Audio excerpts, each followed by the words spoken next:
So, hello everyone.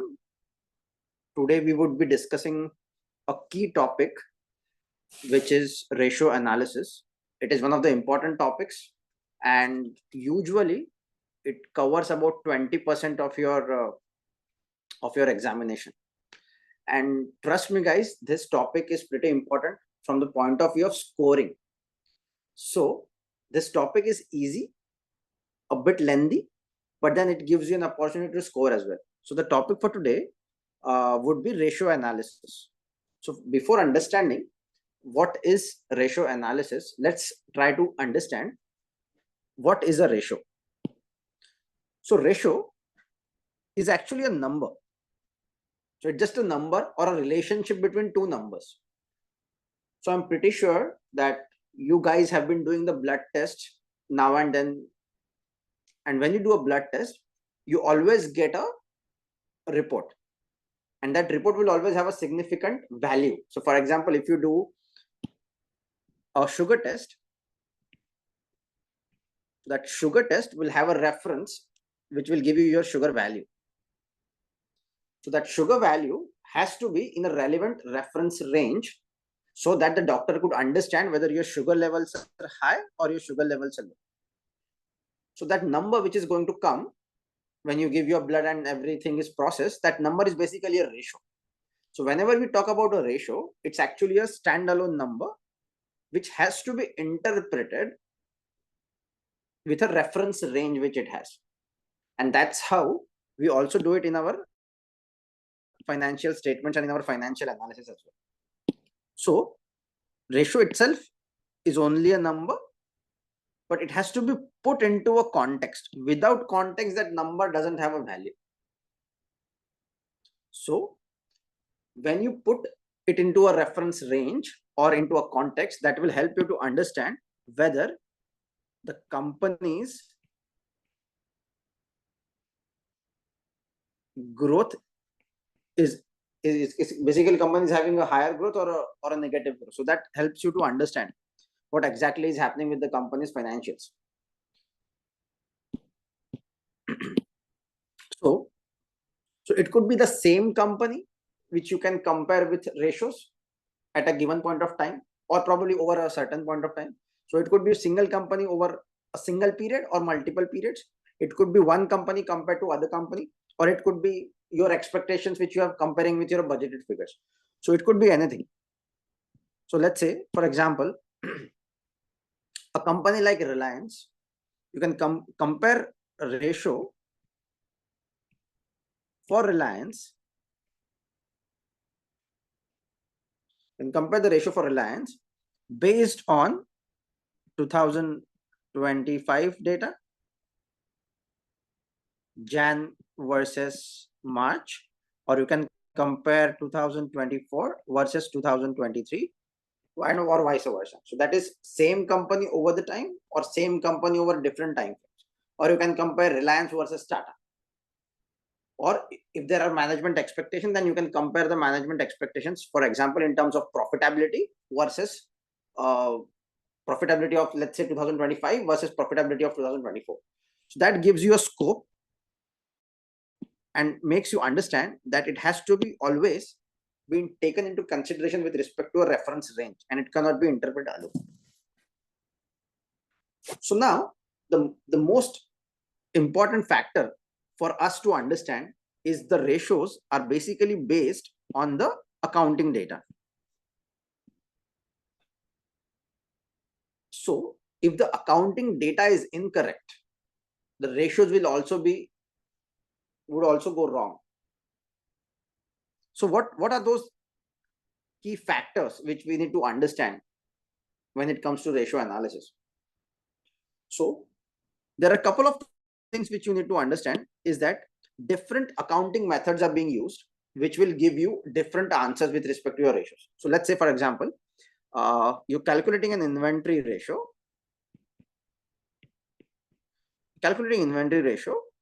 And two companies are using different methodologies for valuation of the inventories. So let's say a company like Reliance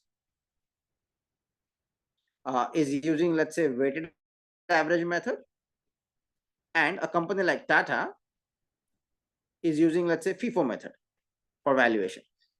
So now when you're going to compare the inventory ratio for Reliance and Tata, you have to make sure that the accounting methods are also reliable and stable over the two companies. Because in these two, in our example, we have two different methodologies being used. It would always give us an absurd results in terms of our analysis.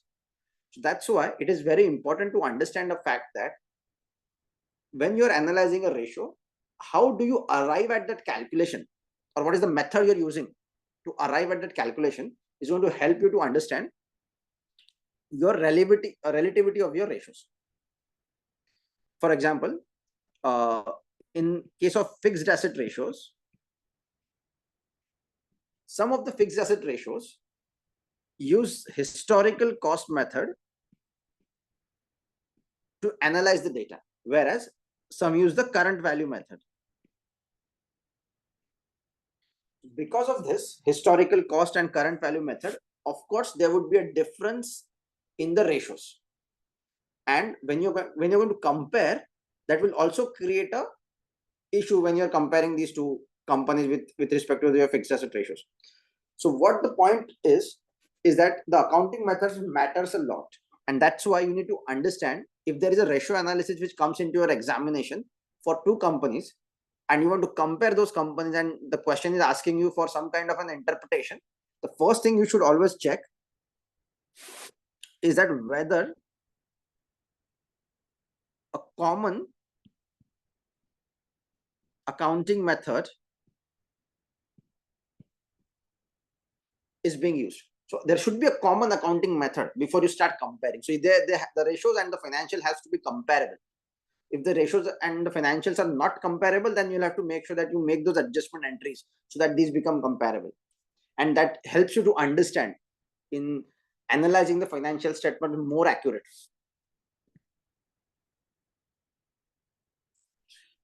So the first key point which we understood was it has to be comparable.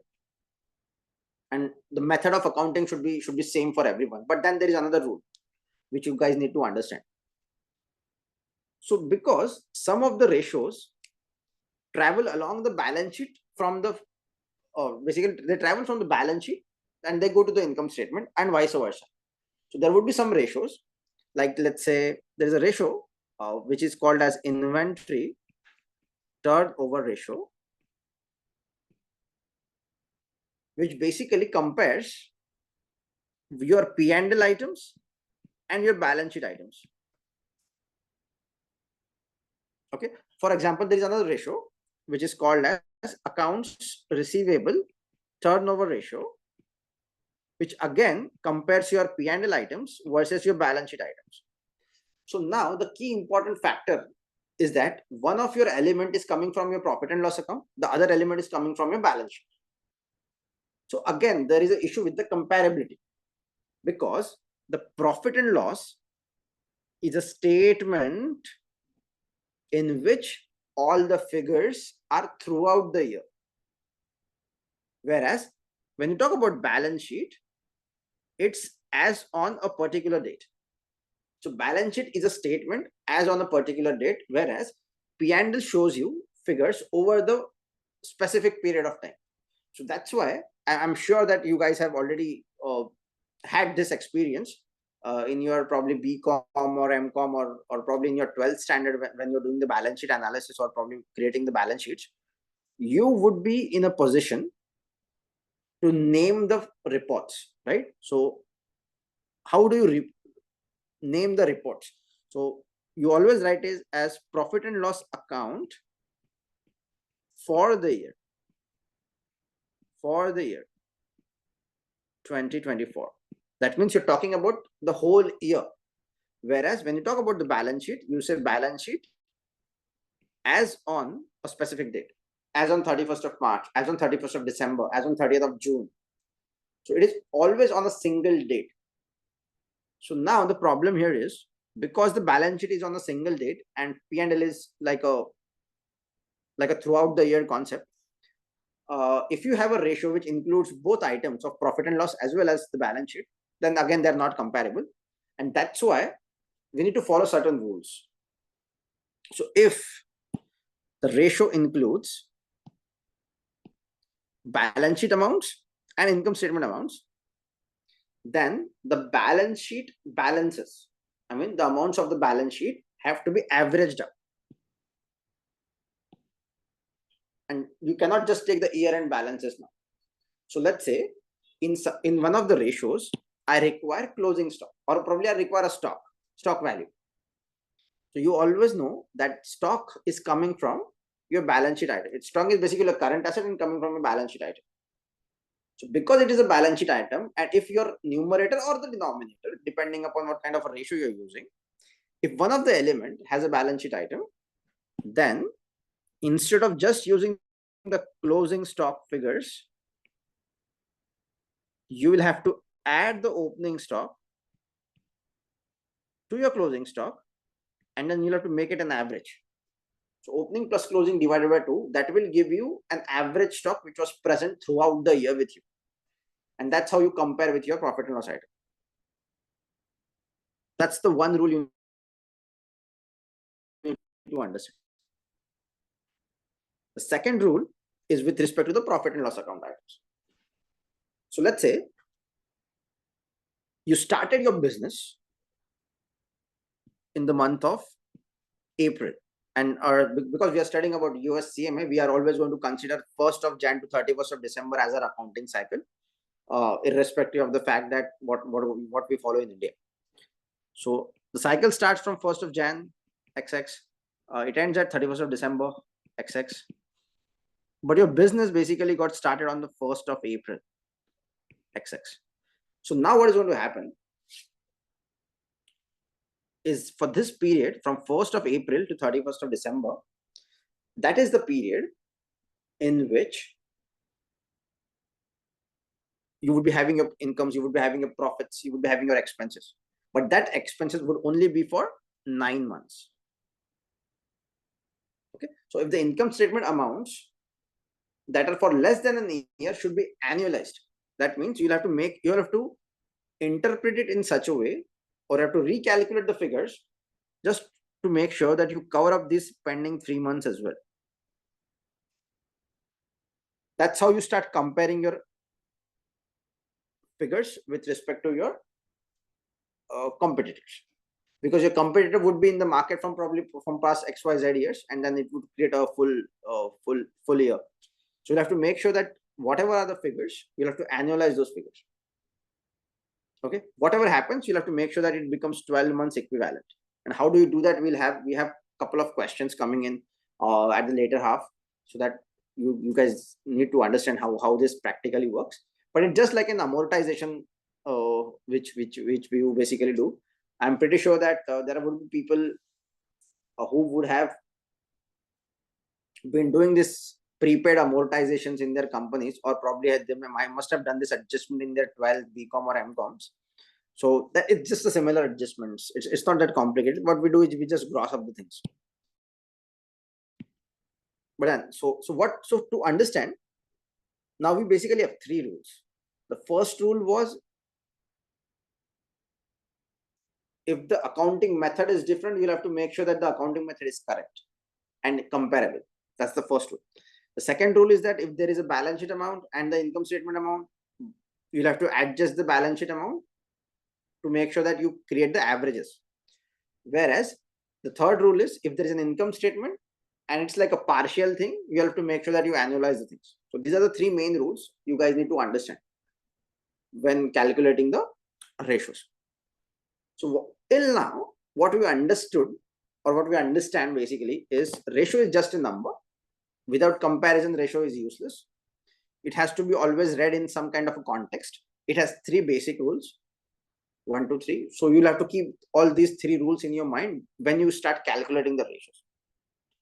So the more you start building up the things now and start writing up your notes, it would be much better for you to go ahead and keep on referring to your sort of notes or calculations. So whenever you start now, a single ratio, what you need to do is you need to just keep on noting the key points. So tomorrow, if you want to revise this, the only thing which you should remember is what is a ratio, what are the three rules of the ratios, and what is that one key important line about ratios which you need to remember. So your full ratio will basically have this small kind of a subtext which will help you to revise it repeatedly, and you don't have to refer the PPTs or keep on reading the full notes every time. So just try to keep on building up your short text notes, and that's going to help you in this MCQs as well. Okay, so different companies will all, of course, will have different ratios. So what I mean by that is that every company usually, or probably instead of saying a different company, I should say it as a different industry, have a different ratio system going on. So for example, if there is a trading industry like a retail trading or a distribution industry, there would be some ratios or there would be some benchmark ratios which you need to compare, but those same ratios cannot be compared for, let's say, an oil and gas industry. So let's take a quick example to understand this. So let's say there is a retail business and there is a oil and natural gas business. Both the businesses are completely different, completely apart from each other, and they have their own sort of valuation of the stock, or probably valuation of the inventory, or how the sales are being recorded, the fluctuation in the market. Everything is basically different from each other. So if you're going to calculate a single ratio for retail and you have a parameter set, that same parameter cannot be used for oil and gas industries.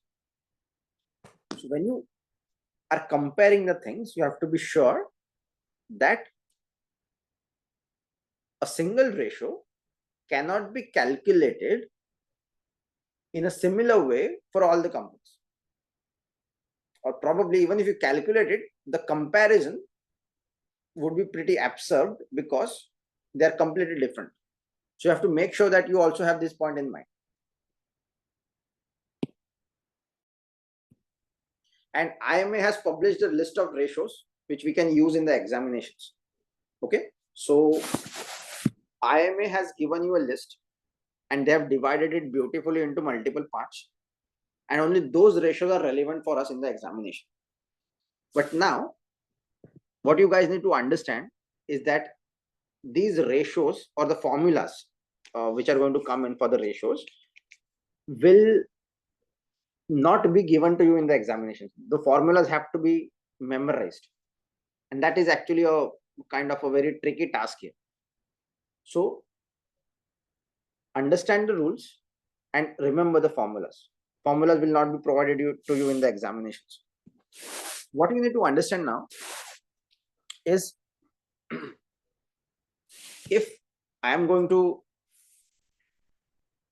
keep on memorizing the things, there is a possibility that I'll just goof up at the last moment and you'll end up having some kind of a blackout during your examinations.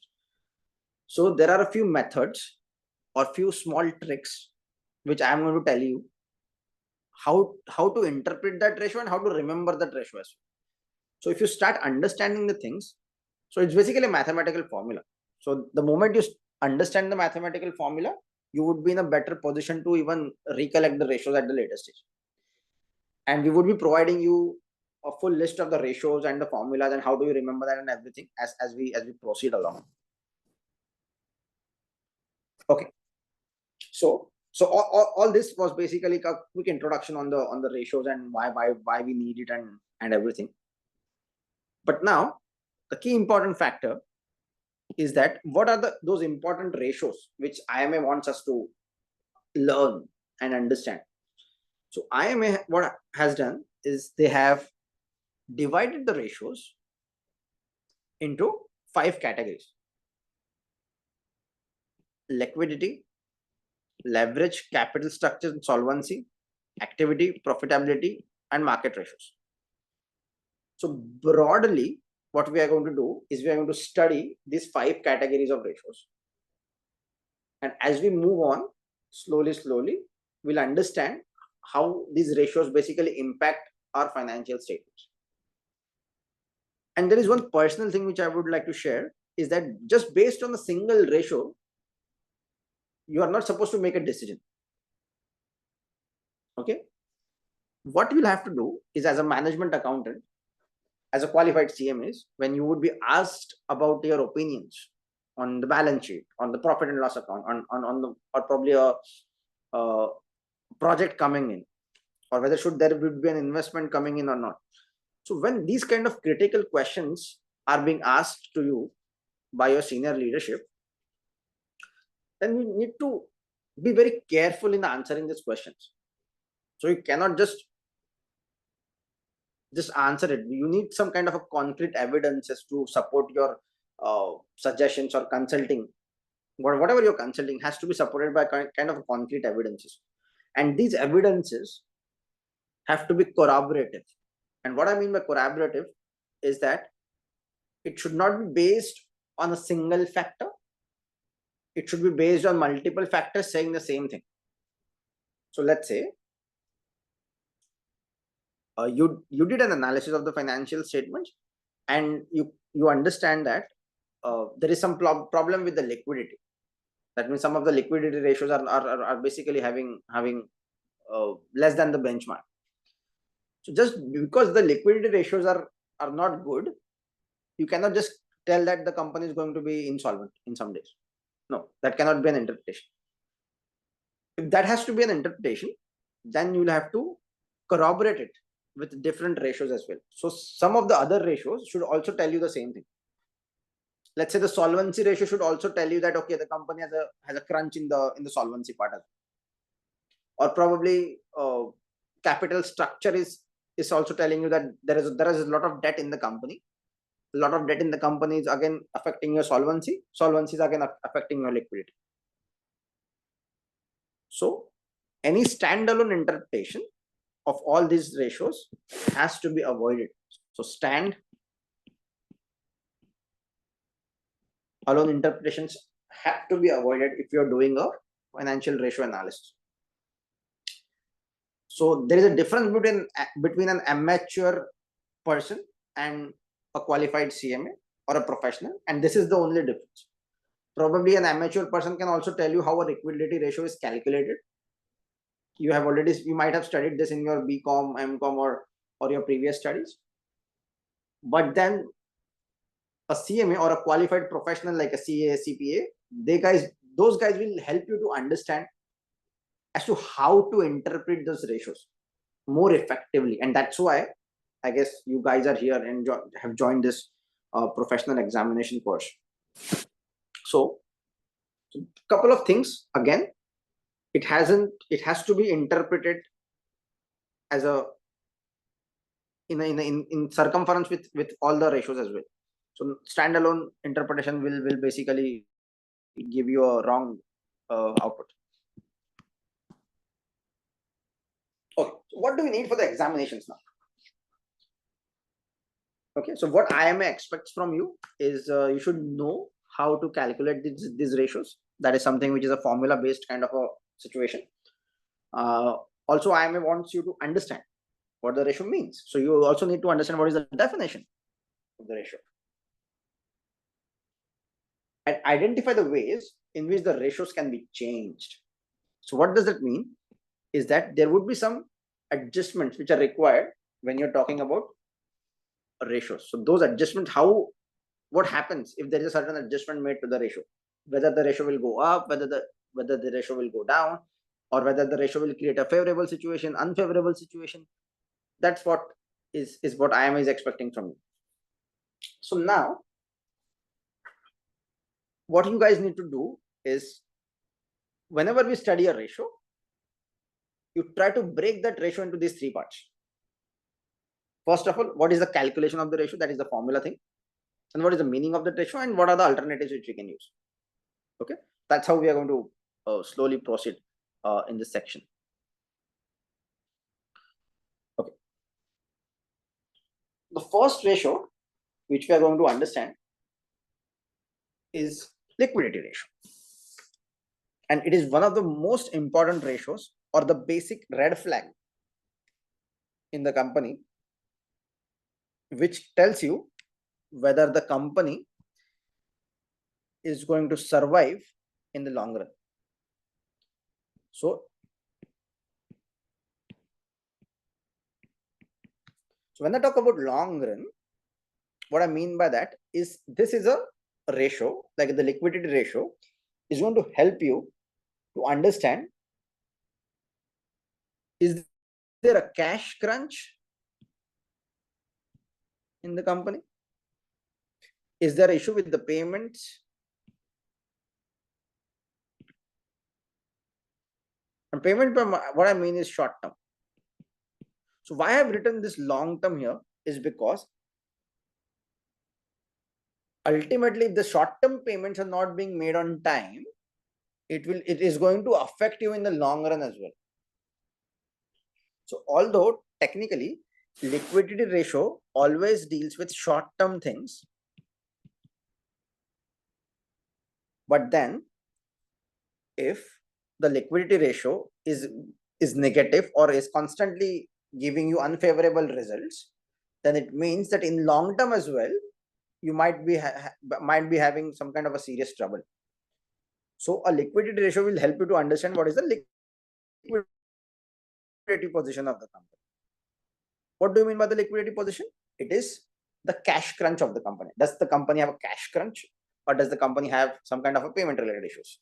Okay, so all these things or all these cash related activities which the company requires to meet its regular requirements is something which our liquidity ratio is going to tell you. Okay, so the liquidity ratio is basically telling you, is the company able to meet its short-term obligations?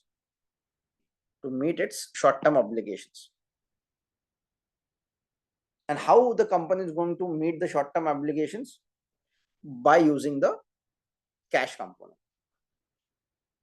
So if the company has the ability to pay its regular short-term debts, then, and that too by cash, then we'll say that the liquidity of the company is pretty high. So there is one also unsaid rule in finance, is that short-term funds must be used for short-term obligations. Okay, so short-term funds have to be used for short-term obligations. Long-term funds should be used for long-term obligations. So basically, there has to be a kind of a correlation, a direct correlation when it comes to using the funds. Okay, so if the company is mismatching this equation, then there is a serious problem. So I remember one of the examples here. I'm pretty sure that you guys know that there was an airline, couple of airlines actually. One was Jet Airways. So I'm sure that you guys must be aware of this fact. Jet Airways, and the other airline was Go Air. So Go Air and Jet Airways are basically classic examples of what happens when the liquidity of the company goes buzzard. In Jet Airways and in Go Air, I mean, of course, there were multiple other factors as well, siphoning of the funds from the company and all those kind of things. But then there was one more factor, is that the short-term funds were basically drying up, and the long-term funds which the company has taken up at a very high rate of interest were used to pay their short-term obligations. So what was happening is that the long-term funds, so if you just want to like go a bit of off track now, long-term funds which the company have taken, let's say for an interest of let's say 18%, So now these long-term funds are being used to meet up short-term obligations. So what are the short-term obligations? Okay, like salary payments,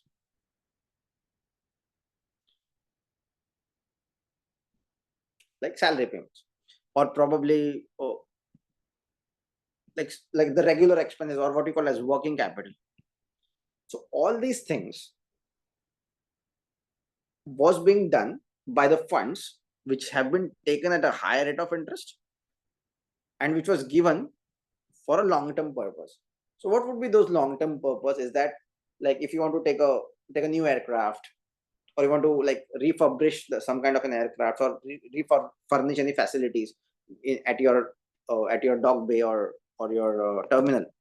So all these long-term infrastructural activities for which the loan was provided was never done, and then these funds were used to meet up the short-term obligations. And that is the reason that we call it as a misappropriation of funds. And it is one of the basic understanding or the basic red flag in the company. When a long-term fund is being used for a short-term obligation, it is a serious flag which is basically happening because the company is not having a working capital. That means if the company doesn't have a working capital to pay off its salaries, to pay off its electricity bills, and to pay off its short-term obligations, then there is a serious problem in the liquidity. And if you check the liquidity ratio, it was basically less than 1. So it didn't have enough short-term funds to pay off its short-term liabilities, and they were using the long-term funds. So these type of ratios will help you to understand at a very early level whether the company is going in the correct direction or not.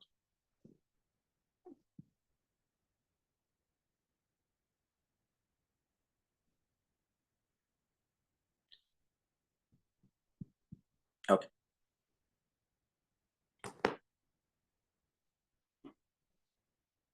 So continuing with the example of Jet Airways and Go Air, both the companies, as I already mentioned, they have a liquidity problem. We haven't gone into the actual like the formulas of the ratios and all, but we're just trying to understand how the liquidity affects the companies at a very high scale. I also remember there was one more example. There was also a kind of a stock market crash which happened. It was Satyam Computers. So Satyam Computers was one of the big IT firms in India. I guess 2006, 2008, during that time. And this was also again a classic example of how to misappropriate your working capital. Okay, so working capital is basically the difference between your current assets and current liabilities.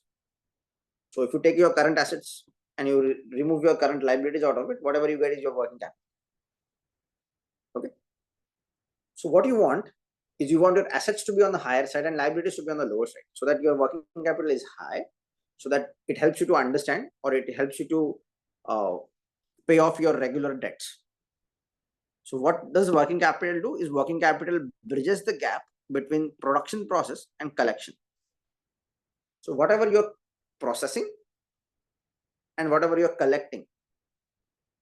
So processing is something wherein you are investing your money, and collection is something when you're getting the money out.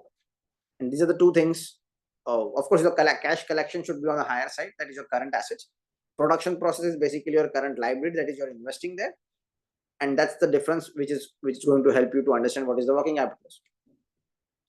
So now, if this difference between your cash collection and production process is high, then somehow again it is going to create a liquidity problem for you.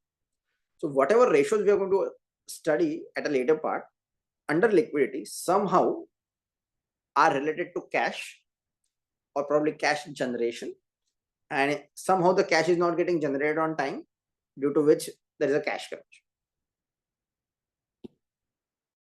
So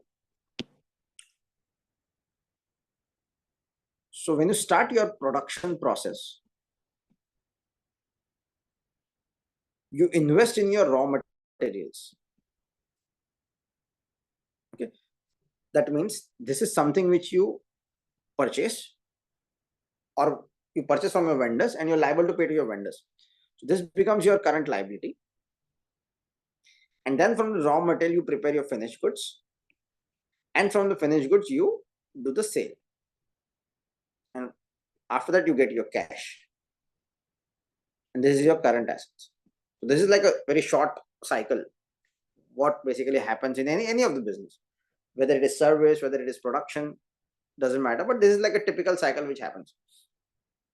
But if you remember, or if you understand that the current liability is something which is happening at the first instance, and the cash collection is something which is happening at the second instance. So that's why you need some kind of a liquidity in place initially, so that there would be some dollars coming in to pay off this current liabilities first. Then it is converted into finished goods, and then it is sold, you get cash, and then this cycle basically then again continues. So there are two sources of funds which are coming in. One is from the specific cash collection which is happening, and the second one is basically the original funds. This is called as the capital in the business. So whenever you start a business, you might be aware that whenever you want to start a business, you always talk about capital. If let's say you want to open a shop, you need some initial sort of money to at least buy the space, or do the interiors, and do all the furnishing activities inside, and then you would be selling the products, and then you getting the revenues from it. So this is like a typical business works. So that initial capital which is being put into the business will get exhausted at a very initial stage, and ultimately what is going to happen is, whatever cash collection is happening, that cash collection will be used to pay off your liabilities again. So at a very early stage, what is going to happen is that this capital which was introduced in the business, this would be wiped off. This would no longer be available. Okay, so what you can understand this in a situation wherein this is like the first fuel which you are getting when you take out a car from your showroom.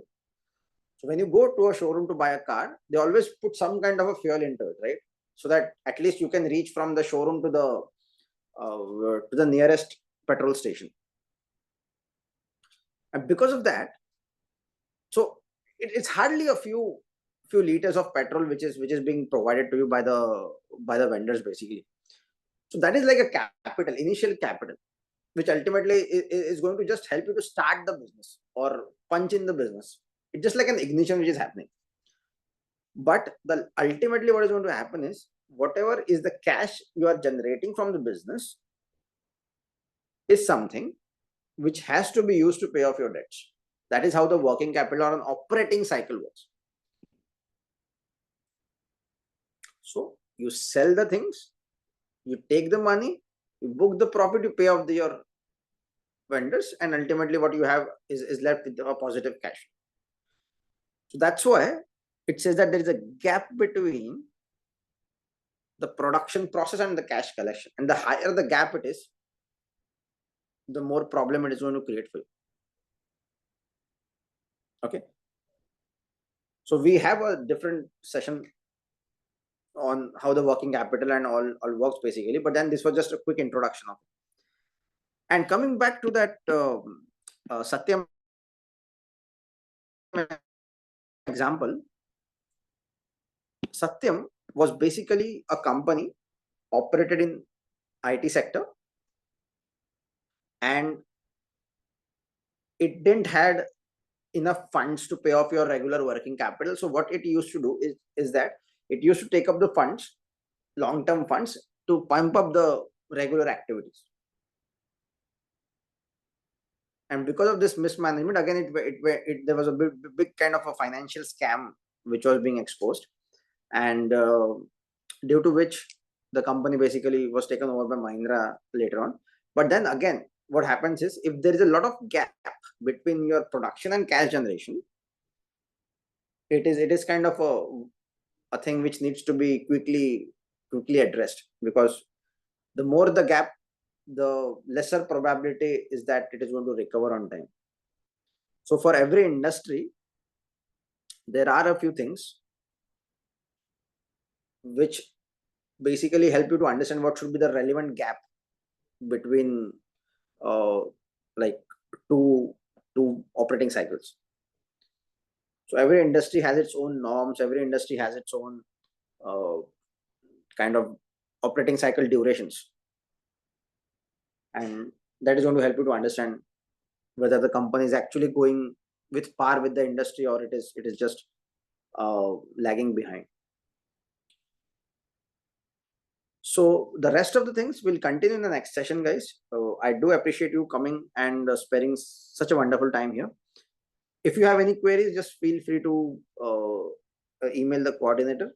I'll connect with the coordinator later on. So thank you guys for your time.